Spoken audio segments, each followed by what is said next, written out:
ॐ नमः सिद्धेभ्यः।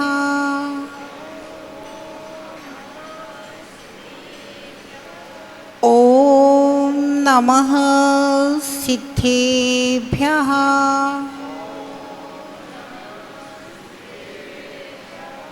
ॐ नमः सिद्धेभ्यः।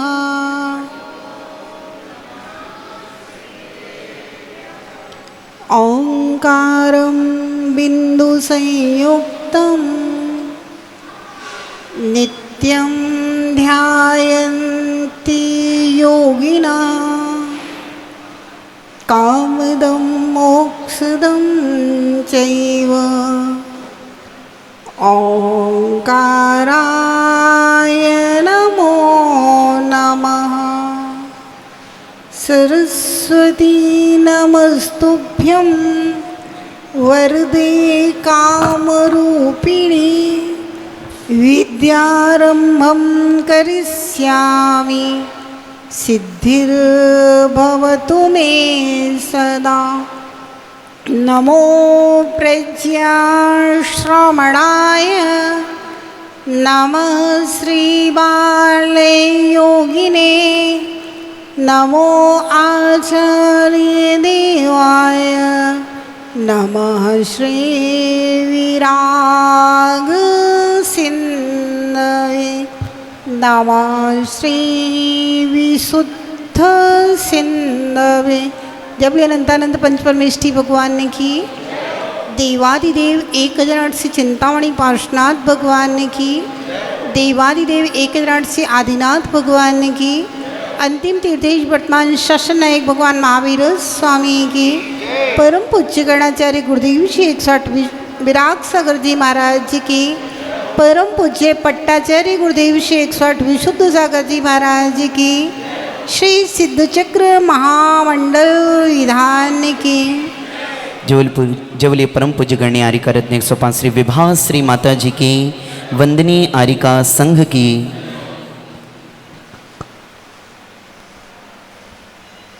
भव्यात्माओं, अवसर जब आता है तो उसके चेहरे के ऊपर पर्दा पड़ा होता है और उसके पंख लगे होते हैं। हर व्यक्ति उसको पहचान नहीं पाता है और अवसर उड़ जाया करता है। महात्मा गांधी के जीवन की एक घटना थी। एक प्रदर्शनी देखने के लिए गए थे। वहाँ पर एक व्यक्ति का फोटो बना था जिसके चेहरे पर पर्दा लगा था और पंख लगे थे। गांधी जी वहाँ खड़े हो गए और देख रहे थे ये कैसा आदमी है, चेहरे पर पर्दा है और पीछे पंख लगे हैं। इस प्रकार का आदमी क्यों बनाया? आदमी के तो पंख नहीं होते हैं। खड़े रहे। जो वहाँ का व्यवस्थापक था बोला भैया आगे चलो, दूसरे लोगों की पीछे लंबी लाइन है। गांधी जी बोले कि मैं प्रदर्शनी के इस दृश्य को बनाने वाले व्यक्ति के बारे में सोच रहा हूँ, आखिर उसने ऐसा आदमी क्यों बनाया इसके पंख लगे और चेहरे के ऊपर पर्दा पड़ा हुआ है। व्यवस्थापक ने कहा कि भैया उसके नीचे जो लिखा हुआ है उसको एक बार पढ़ो तो आपको समझ में आ जाएगा। इस पे लिखा था कि इंसान का स्टैचू नहीं है, यह अवसर का स्टैचू है। क्योंकि अवसर हमारे जीवन में जब भी आता है उसके चेहरे पर पर्दा डाला रहता है और उसके पंख लगे रहते हैं और पर्दे के कारण हम पहचान नहीं पाते हैं और वह अवसर अपने पंखों को लेकर के उड़ जाया करता है। मनुष्य जीवन एक अवसर है। मनुष्य जीवन एक अवसर है कि हम संसार के अनंत दुखों को अनंत काल से भोगते आए हैं। उन दुखों से मुक्त कैसे हो उस मुक्ति का बीज बोने का मनुष्य जीवन एक अवसर है। भव्यात्माओं, हम जब नरकुंठ में थे, बहुत भगवान से प्रार्थना की थी, हे प्रभु मैंने गुरुओं की बात नहीं मानी, व्यसनों में दत्तचित्त रहा, भोगों में लगा रहा, निरंतर बहु आरंभ परिग्रह करता रहा, इसलिए नरक में पड़ा हूं। हे प्रभु एक बार, सिर्फ एक बार मुझे मनुष्य बना दो, मैं त्याग और तपस्या में दत्तचित्त हो जाऊंगा, लीन हो जाऊंगा। हे भगवान एक अवसर मुझे सुधार का और दे दो, मैं मनुष्य बन जाऊं और आत्मा का कल्याण कर लूं। बहुत प्रार्थना की, बहुत प्रार्थना की, बहुत प्रार्थना की, और बहुत अपने पिछले पाप कर्मों का पश्चाताप भी किया था।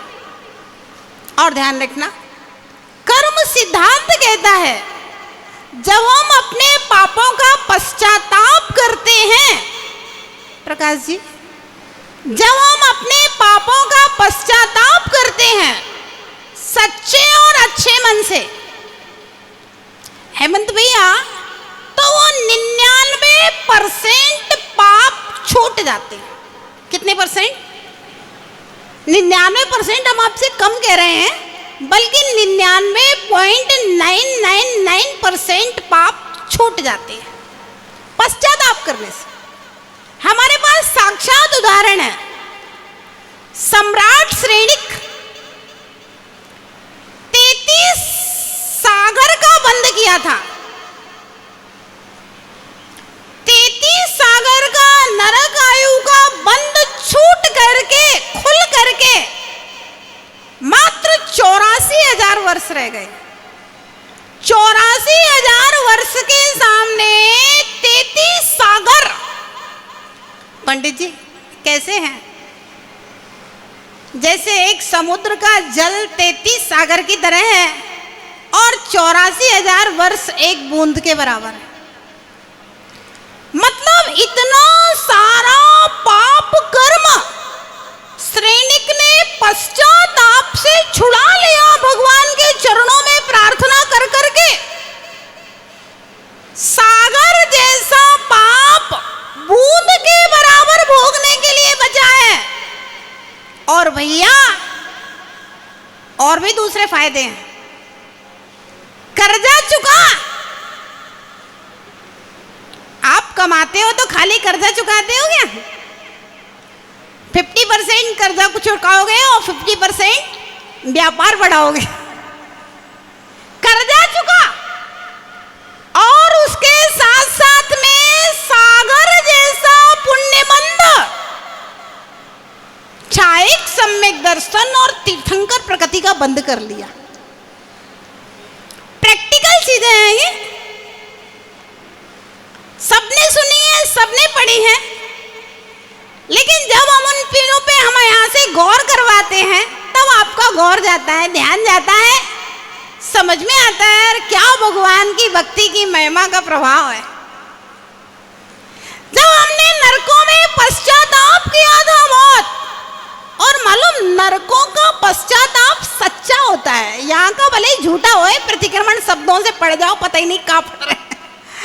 यहाँ तो भले ही पदम भैया आदमी झूठी क्षमा मांग ले, क्षमा वाणी वाले दिन उत्तम क्षमा, उत्तम क्षमा, उत्तम क्षमा, और हमारी गांठ वहीं की वहीं है, लड़ाई वहीं की वहीं है, पंचों की बातें सर माथे, लेकिन पनारा वहीं से बहेगा।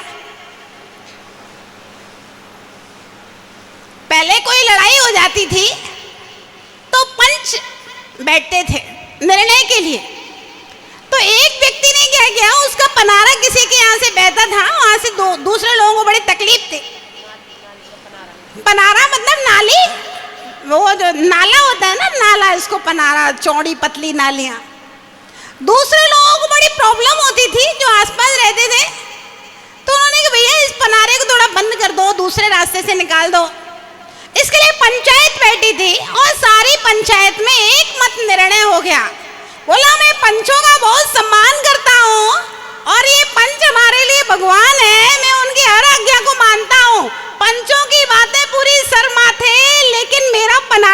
वहीं से बहेगा। भैया फिर इतनी पंचायत लगाई कहा दी जब पनारा वहीं से बहना है तो क्षमा वाणी के दिन उत्तम जमा कर ले, भगवान के पास आकर के भी उत्तम जमा मांग ले, गुरु के पास आके भी उत्तम जमा मांग ले।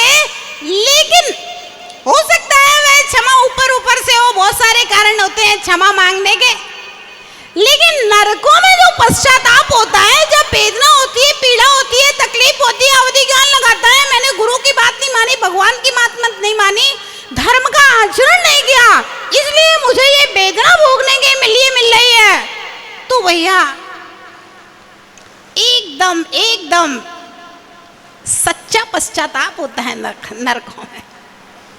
तो नरकों में जब हमने पश्चाताप किया था तो मेरा जो पाप कर्म समुद्र जैसा था, बूंद जैसा रह गया, और पुण्य भी संचय हुआ, भगवान से प्रार्थनाएं की थी नरकों में। सो यहाँ पर आकर के मनुष्य जन्म, जैन कुल, जिनेंद्र भगवान का दर्शन, गुरुओं की वाणी, जिनवाणी, सब कुछ मिला है, संपन्नता मिली है, निरोग शरीर मिला है, सुंदर शरीर मिला है, माता पिता पत्नी बच्चे घर परिवार बढ़िया व्यापार सब कुछ मिला है। और मिलने के बाद में प्रार्थना काहे के लिए की थी? कौन सी प्रार्थना से तुम यहाँ आए हो? त्याग तपस्या के वादे किए थे तुमने भगवान को, और यहाँ आते ही सारे वादे भूल गया। अवसर है ये, मनुष्य जन्म एक सेतु है, और सेतु पे ना तो दुकान खोली जाती है ना घर बना के रहा जाता है। सेतु मात्र नदी को पार करने के लिए है, समुद्र को पार करने के लिए है ये सेतु।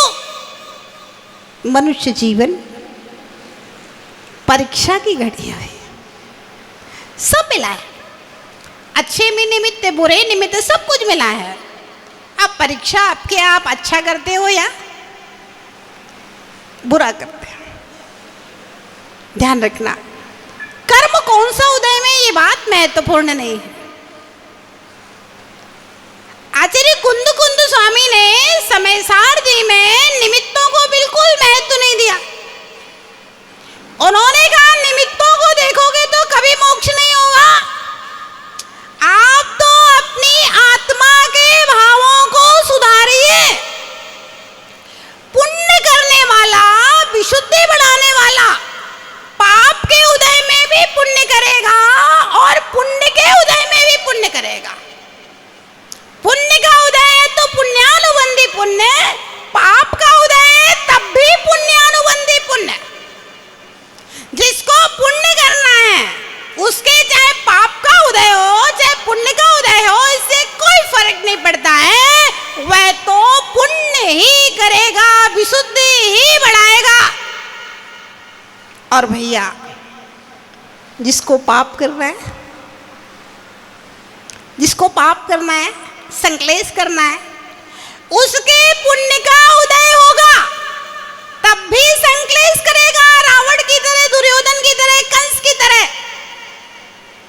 और पाप का उदय होगा तब भी एक कसाई की तरह, एक भिखारी की तरह, एक दरिद्री की तरह। सुपारी लेके भी लोग हत्याएं करते हैं, कोई भी कारपति खरबपति थोड़ी ना होते हैं, सब डरे पड़े होते हैं लोग। पाप का उदय होगा तब भी पाप करेगा, और पुण्य का उदय होगा रावण की तरह तब भी पाप करेगा। ये बात महत्वपूर्ण नहीं है मेरी परिस्थिति क्या है, ये बात महत्वपूर्ण नहीं है मेरे साथ कैसे लोग हैं, कौन लोग हैं, क्योंकि पाप और पुण्य का संबंध ना तो करोड़ों की बोलियां लेने से है, ना करोड़ों पूजाएं करने से है। पाप और पुण्य का संबंध ना महीनों के मासोपवास से है, और ना ही जिनवाणी को कंठस्थ करने से है। पाप और पुण्य का संबंध हमारी आत्मा के भावों से हैं, उनके लिए मैं स्वतंत्र हूं, किसी का बंधन नहीं है। शरीर के ऊपर बंधन हो सकता है, वाणी के ऊपर बंधन हो सकता है, लेकिन मन के ऊपर ना पति का पत्नी के मन पर शासन है, ना पत्नी का पति के मन पे शासन है, ना भाई भाई के मन पे शासन है, ना पिता माता का पुत्र के मन पे शासन है, ना पुत्र पुत्र वधू का माता पिता के मन पे शासन है। महत्वपूर्ण बात है, मन एव मनुष्याणाम कारणम बंध मोक्षो। मन ही मनुष्य के लिए बंध का कारण है और मन ही मनुष्य के लिए मोक्ष का कारण है। मेरे मन पर किसी का शासन नहीं, और फिर जब मेरा मन सही दिशा में चलेगा तो हमारा पाप भी पुण्य में परिवर्तित होगा। अभी राजा श्रेणिक के बारे में बताया था ना, हमारा मन सही दिशा में चलेगा तो पुण्य का उदय है तो और बढ़ेगा, पाप का उदय है तब भी घटेगा और पुण्य में परिवर्तित होगा।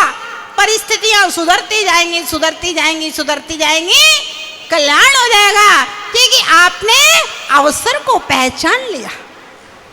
और जो लोग अवसरों को पहचानते नहीं हैं, कुछ नहीं, छोटी छोटी चीजों में लड़ते रहते हैं। अरे 1 इंच की अगर 1 फुट जमीन अगर भाई ज्यादा ले लेगा, क्या फर्क पड़ता है? क्या तुझे ऊपर लेके जाना है उस जमीन को? किसको क्या ऊपर लेके जाना है? अरे भाई 2 साड़ियां कम पहन लेंगी महिलाएं तो क्या फर्क पड़ जाएगा? एक ज्वेलरी का सेट यदि हम कम पहन लेंगे दौरानी जिठानी से, सास बहू से, तो क्या फर्क पड़ जाएगा? ध्यान रखना, जो लोग पाप पुण्य को समझते हैं, अपने कल्याण को समझते हैं, छोटी छोटी चीजों में लड़ाई झगड़े नहीं करते, साम्य भाव रखते हैं, समता रखते हैं। अगर आपको बड़ी चीज चाहिए तो छोटी छोटी चीजों को नजरअंदाज करना पड़ेगा। सबसे बड़ी चीज है जिनेंद्र भगवान की भक्ति, उससे बढ़कर के संसार में कोई दूसरी वस्तु नहीं। रावण कैलाश पर्वत के ऊपर भगवान की भक्ति कर रहा था, बीना बजा करके, गान करके, बहुत सुंदर स्वरों में भगवान की भक्ति कर रहा ना, क्योंकि भक्ति में संगीत का और स्वरों का बड़ा महत्व है। बिना संगीत और बिना स्वरों के तो भक्ति का आनंद ही नहीं। बीना बजा करके मधुर स्वरों में भगवान की भक्ति कर रहा था, बीना टूट गई, अपनी हाथ की नस को निकाल करके बीना में लगाया, भक्ति में लीन हो गया, धरणेंद्र का आसन कंपायमान हो गया। धरणेंद्र वहां पर आकर के उपस्थित होता है, हाथ जोड़ता है, हे लंकेश, मैं तुम्हारी भक्ति से बहुत खुश हूं और मैं तुम्हें कुछ देना चाहता हूं, मांग लो जो तुम्हें मांगना है। अब देखिए उस समय रावण क्या मांगता है, मांगने की भी अकल होना चाहिए, मांगने की भी अकल होना चाहिए। क्या मांगता है रावण? आपके सामने कोई आ जाए कि भाई हम आपके सिद्ध चक्र विधान से बहुत प्रसन्न हैं, सौधर्मेंद्र जी कहाँ चले गए? कोई आ जाए, हम आपके सिद्ध चक्र विधान से बहुत प्रसन्न हैं, हम आपको कुछ देना चाहते हैं, बोलो क्या मांगोगे? खड़े हो जाओ, अच्छा जी बताओ क्या मांगोगे?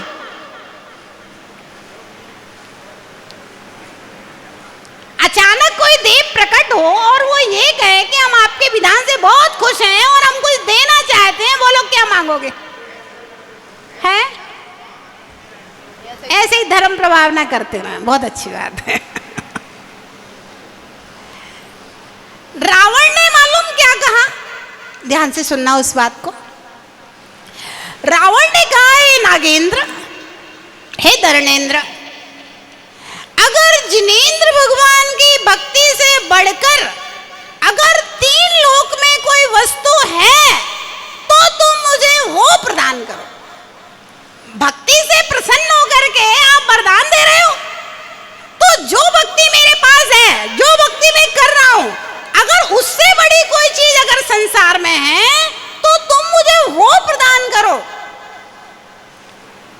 भैया उस समय नागेंद्र ने हाथ से उठ लिया और कहा, जिन वंदना तुल्यम अन्यम किमपि ना विद्यते। तीनों लोगों में जिनेंद्र भक्ति से बढ़कर के अन्य कोई वस्तु नहीं है, ना भूतो ना भविष्यति। त्रिकाल में त्रिलोक में ना भूत में हुई है ना भविष्य में होगी। जिनेंद्र भक्ति से बढ़कर के कोई दूसरी वस्तु नहीं। भव्यात्माओं, आप भगवान का भजन कर रहे हैं, इससे बढ़कर के इस संसार में कोई दूसरी वस्तु, ये अवसर है। हम जिनवाणी सुनते हैं वह भी जिनेंद्र भगवान की भक्ति है, ध्यान रखना। हम भगवान के मूल ग्रंथों को अगर सुन रहे हैं तो वह भी भगवान की भक्ति है, क्योंकि यहाँ हम गुणगान गा रहे हैं, वहाँ हम उनकी दिव्य ध्वनि को सुन रहे हैं और इस दिव्य ध्वनि का अनुसरण कर रहे हैं, तो वह भी भगवान की भक्ति है। भव्यात्माओं, जिनेंद्र भगवान की आज्ञा को जानना, मानना, पालन करने से बड़ा इस संसार में कुछ भी नहीं है, इससे बढ़कर के कुछ भी नहीं। तो ध्यान रहे, यह मनुष्य जीवन मिला है, बहुत प्रार्थनाओं से मिला है, एक अवसर है, एक अवसर है। इस मनुष्य जीवन में एक क्षण भी बर्बाद मत करना। कहाँ है? गतिशील करो चरणों को, मंजिल पास नहीं है। काल चक्र गतिमान किसी का दास नहीं है। गतिशील करो चरणों को, जल्दी जल्दी चलो धर्म की ओर। गतिशील करो चरणों को, मंजिल पास नहीं है। काल चक्र गतिमान किसी का दास नहीं है। जीवन की हर श्वास सार्थक कर डालो तुम। जीवन की हर श्वास सार्थक कर डालो तुम। श्वासों पर पल भर का भी विश्वास नहीं है। श्वासों पर पल भर का भी विश्वास नहीं है। कोई भरोसा नहीं है कौन सी सांस आई, जाने के बाद वापस आए ना आए, कोई भरोसा नहीं है इस क्षणभंगुर संसार में।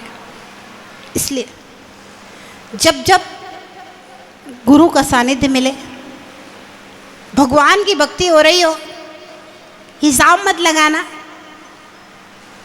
दौड़ करके चले आना। जैसे कोई मेरा अपना फायदा होने वाला है, कोई मैं अपने लिए बैंक में कोई फिक्स डिपॉजिट जमा करने वाला हूँ, दौड़ करके चले आना। और वो भी आत्माओं, आज तलवंडी का अंतिम दिन है, लगभग 9 दिन हम लोग यहाँ रुके। समाज ने बहुत अच्छी सेवा की, पूरी संघ की। संघ तलवंडी समाज की सेवा से बहुत प्रसन्न है और किसी प्रकार की कोई भूल चूक रह गई हो, संघ के कारण से आपके समाज को कोई तकलीफ हो, किसी को मन में कोई तकलीफ रह गई हो, उसके लिए अभी क्षमा याचना। अभी कोटा से नहीं जा रहे हैं, अभी कोटा में ही है। कल विज्ञान नगर में वर्षा योग के निमित्त से मंगल प्रवेश है और उसके साथ साथ गुरु पूर्णिमा का महामहोत्सव है। और ये गुरु पूर्णिमा साधारण नहीं है, ये गुरु पूर्णिमा भगवान महावीर और उनके प्रथम गणधर गौतम स्वामी, जो कि इंद्रभूति उनका नाम था, उनके 2 भाई और वायुभूति और अग्निभूति, और इन तीनों के 500 शिष्यों सहित 1503 शिष्यों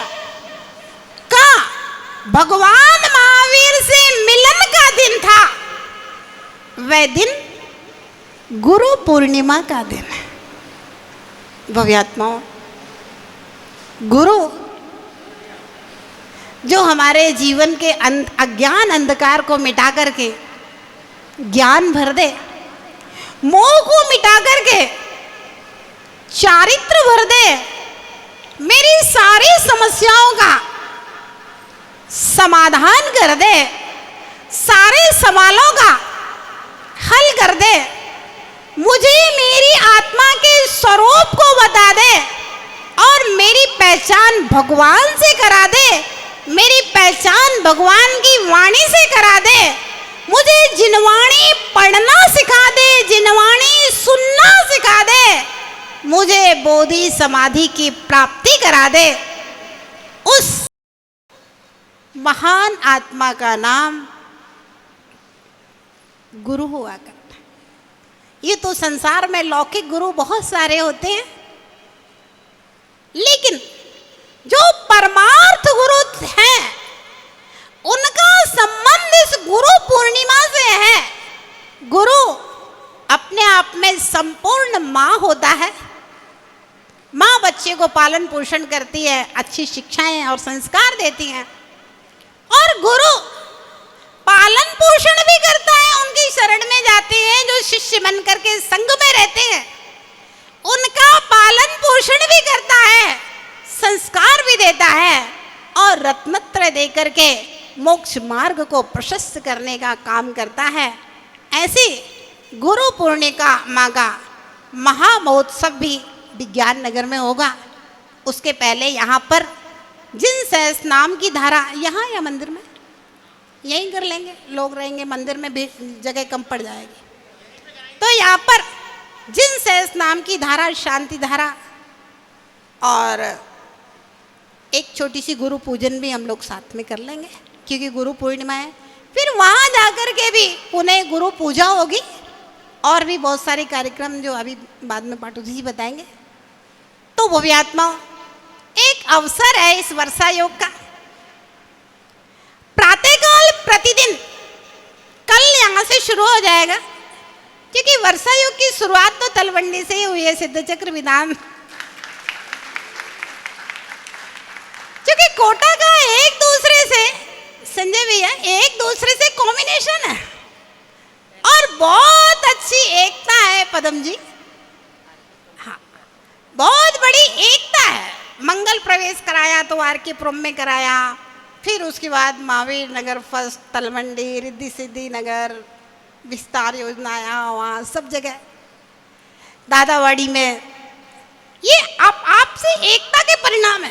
ये तो एक मंदिर में चतुर्मास होता है, दूसरे मंदिर वाले साधुओं को बुलाते ही नहीं है। अच्छा, कोई बुलाए भी तो जहाँ चतुर्मास होता है वहाँ के लोग भेजते नहीं है। ऐसा भी होता है कई जगह, जाने नहीं देते। ये आपसे प्रेम है और इसी आपसी प्रेम से कोटा शहर में तो जिन शासन की प्रभावना है, हर साधु कोटा में चतुर्मास करना चाहता है।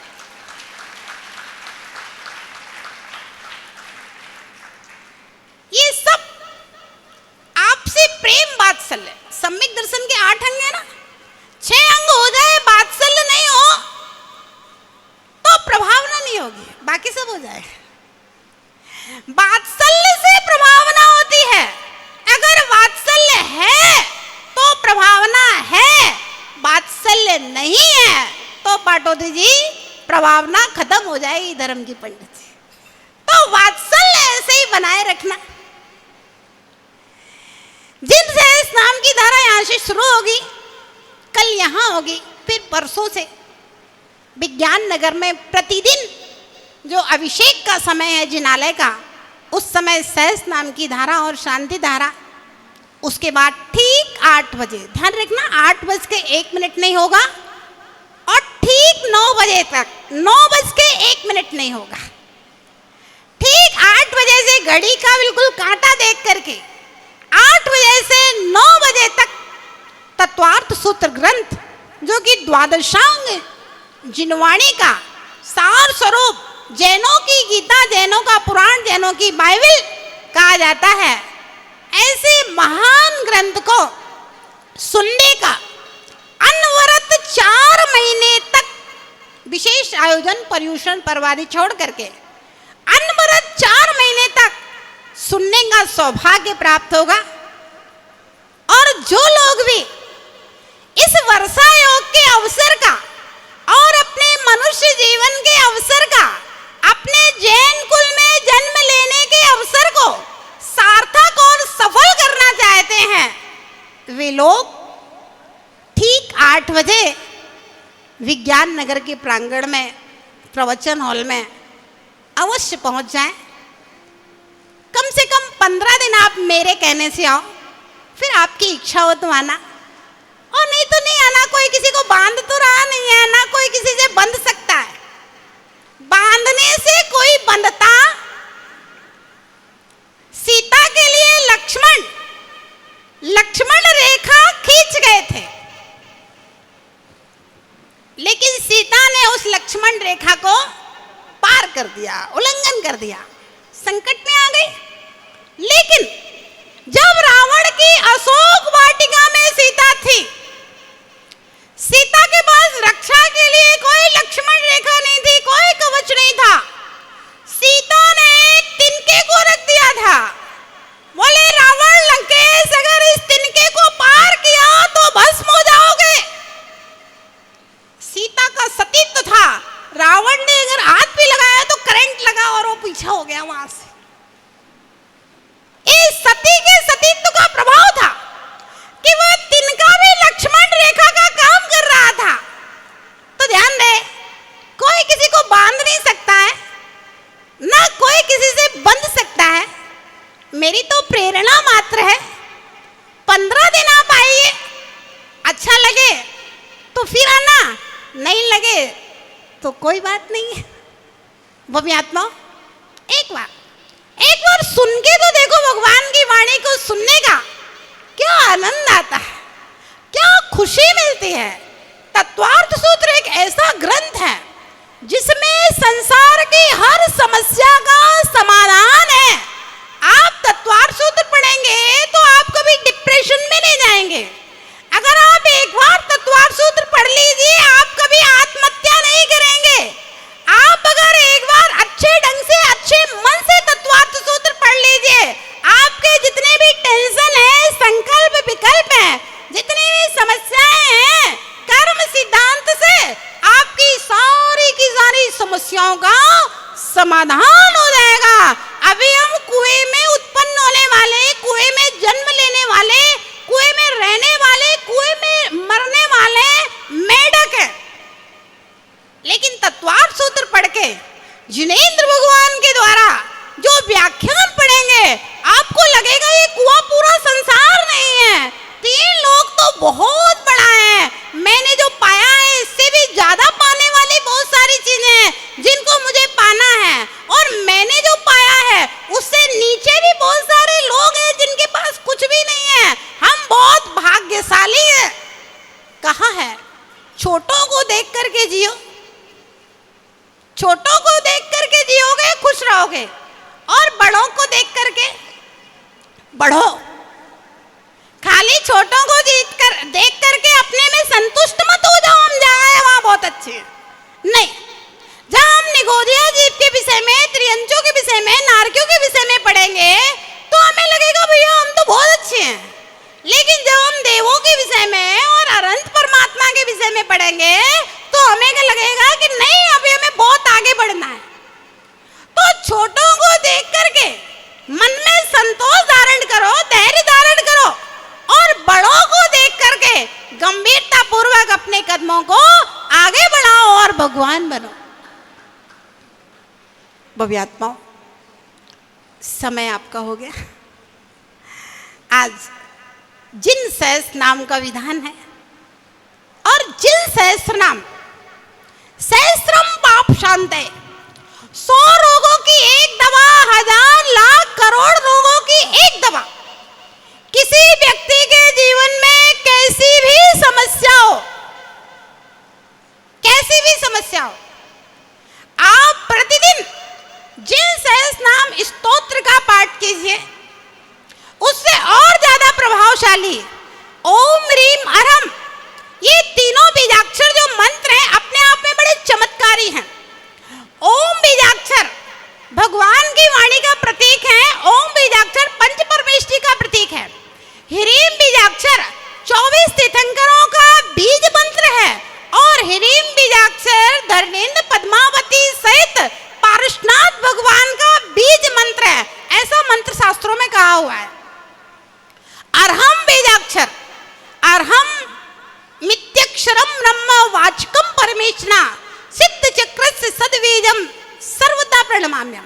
ये अर्हम बीजाक्षर ब्रह्म आत्मा का वाचक है, परमेष्ठि का वाचक है और सिद्धों के समूह का बीजाक्षर महामंत्र है अर्हम बीजाक्षर।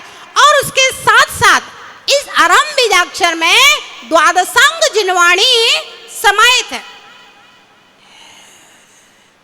हिंदुओं की पाणिनि व्याकरण के अनुसार और जैनों के जैनेन्द्र महावृत्ति के अनुसार एक प्रत्याहार विधि से वर्णमाला का वर्णन चलता है। यहां से शुरू हुआ, वहां पे खत्म हुआ। बीच के सारे अक्षर बीज रूप में उनके अंदर समाहित है। हमारी वर्णमाला छोटे आ से शुरू होती है और हा पे जाकर के खत्म होती है। आ आ इ ई उ ऊ रि रि रि रि रि रि ए आई ओ अंगा काका गंगा च च ज ज ट ट ट ट ता ता ता ना पा पा मा यारा लावा श श हा, पूरी वर्णमाला हा पे खत्म होती है। इतना ही नहीं, जो द्वादशांग के अक्षर है वो केवल 33 व्यंजन और 14 स्वर नहीं है।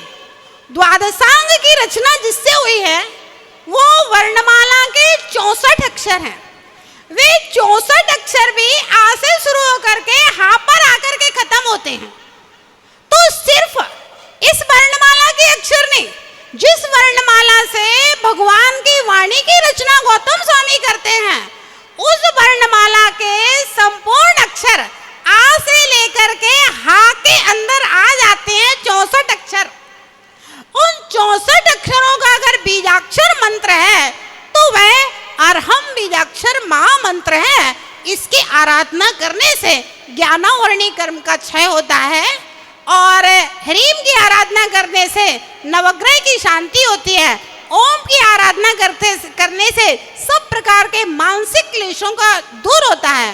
और जब सहस नाम के जो मंत्र हैं, जिनका आप देखना कल अभिषेक होगा, आप ध्यान से सुनना। ओम ह्रीम मरम श्रीमते नमः, ओम ह्रीम मरम स्वयंभुवे नमः, ओम ह्रीम मरम शिवाय नमः, ओम ह्रीम मरम संभवाय नमः, ओम ह्रीम मरम संभवे नमः, ओम ह्रीम मरम मातृवे नमः, ओम ह्रीम मरम स्वयं प्रभाय नमः। इस तरह से 1008 बीजाक्षर मंत्रों का नामों का जब हम उच्चारण करते हैं तो भगवान के नाम अपने आप में मंत्र हैं। भगवान के नाम अपने आप में मंत्र हैं। और 3 बीजाक्षर मंत्र और जुड़ जाते हैं ओम ह्रीम मरम। मतलब एक बार सहस नाम का जाप जो हम लोग मात्र 20 मिनट में कर लेते हैं, आप करोगे तो आधा घंटा लगेगा, मात्र 20 मिनट में कर लेते हैं। 20 मिनट में हम 4000 मंत्रों का उच्चारण कर लेते हैं। और शुद्ध वस्त्र पहन करके, दीपक जला करके जब आप भगवान की पूजा के साथ इन 4000 मंत्रों का प्रतिदिन उच्चारण करेंगे तो कैसी भी बाधा हो, व्याधा हो, व्याधि हो, सब दूर होती है। चाहे व्यापारिक समस्याएं हो, चाहे कर्जे की समस्याएं हो, चाहे हमारा धन किसी को दिया हुआ है वो वापस नहीं आ रहा है उसकी समस्या हो, चाहे हमारे ऊपर कर्जा चढ़ जाए हो, चाहे किसी प्रकार के घर में कलह होती है, चाहे किसी की शादी नहीं हो रही हो, किसी के बच्चे नहीं हो रहे हो, कैसी भी समस्या हो, जिनेंद्र भगवान भूत व्यंतर की बाधा हो, जिनेंद्र भगवान के सहस नाम को दोनों टाइम प्रातः और संध्या पढ़ने से साल भर आप करके देख लीजिए। साल भर के बाद बता देना कि फायदा हुआ कि नहीं हुआ। 100% वाक सिद्धि भी होती है। और जिनको कोई समस्या नहीं है उनकी आत्मा का वैभव बढ़ता है, मनोबल बढ़ता है, वचन बल बढ़ता है, काय बल बढ़ता है। ऐसे जिनेंद्र भगवान के सहस्र नाम, क्योंकि भगवान की सबसे बड़ी अगर कोई आराधना है तो सिद्ध चक्र विधान के अंत में आज सहस नाम की आराधना, कल्पद्रुम विधान के बाद सहस नाम आराधना, अंतिम आराधना सहस नाम। इसके बाद कोई आराधना नहीं बचती है, वो भी सौधर्म इंद्र करता है भगवान के समोसरण में। ऐसी शेष नाम की आराधना भव्य आत्माओं आज आप लोग कर रहे हो, बड़े सौभाग्यशाली हो। सिद्ध चक्र महामंडल विधान 8 दिन तक, ध्यान रखना, खाली विधान में ही पुण्य नहीं होता है, यहाँ से जाने के बाद में भी मन में गूंजता रहता है, रात में सोते समय भी लगता है और सुबह जल्दी जाना है। ये देखिए 8 दिन तक देवलोग तो लगातार भक्ति करते हैं, हम लगातार भक्ति कर भले ही नहीं कर रहे हैं, लेकिन मेरे दिमाग में भक्ति का भाव 24 घंटे चल रहा है। 24 घंटे पुण्य का बंद होता है। और वो भी आत्माओं, मालूम, जो लोग संतों का वर्षा योग कराते हैं, उनके दिमाग में 24 घंटे धर्म चलता है। हाँ, जहां वर्षा योग होता है, पूछ लेना किसी भी कमेटी से, वो रात में लेटा भी होगा तो सबे क्या होना है, किसको फोन करना है, किसको शांति धारा के लिए बुलाना है, कौन से पाठ प्रक्षालन कराना है, कौन कैसे क्लास का मैनेजमेंट करना है, किन से चौका को लिए फोन करना है। मतलब जो वर्षा योग कराता है, प्रकाश भैया आपने तो कराया है, 24 घंटे उसके दिमाग में, हेमंत भैया दादावाड़ी में कराया है, और भी तलवंडी वालों ने भी विमत सागर जी का कराया था, विशुद्धमती माता जी का कराया है, रिद्धि सिद्धि नगर वालों ने आदित्य सागर जी का कराया था, मेरा भी कराया था एक बार। 24 घंटे जो व्यवस्थापक होते हैं उस कॉलोनी, बच्चे बच्चे माताएं आके कहती हैं, बोले माता जी बच्चे तो फिर माता जी के पास, फिर माता जी के पास, फिर माता जी के पास, स्कूल से आए दौड़े छोटे फिर माता जी के पास। तो जहां संत रहते हैं, है ना, तो 24 घंटे लोग किसी ना किसी रूप में पुण्य बंद करते रहते हैं, और ये पुण्य बंद वर्तमान में पिछले जन्मों के पाप नाश का कारण है, और भविष्य के लिए सातिशय पुण्य का कारण है। यही पुण्य बंद है, भविष्य में स्वर्ग और मोक्ष का कारण है। तो भव्य आत्माओं, ये वर्षा योग एक अवसर है, जितना लाभ ले सकते हैं ले लीजिए।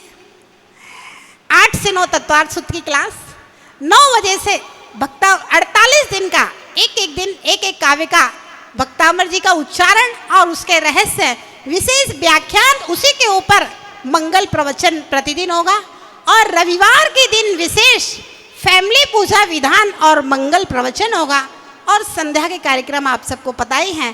तो इस प्रकार से आनंद यात्रा, जिज्ञासा समाधान और गुरु भक्ति संध्या के कार्यक्रमों में है।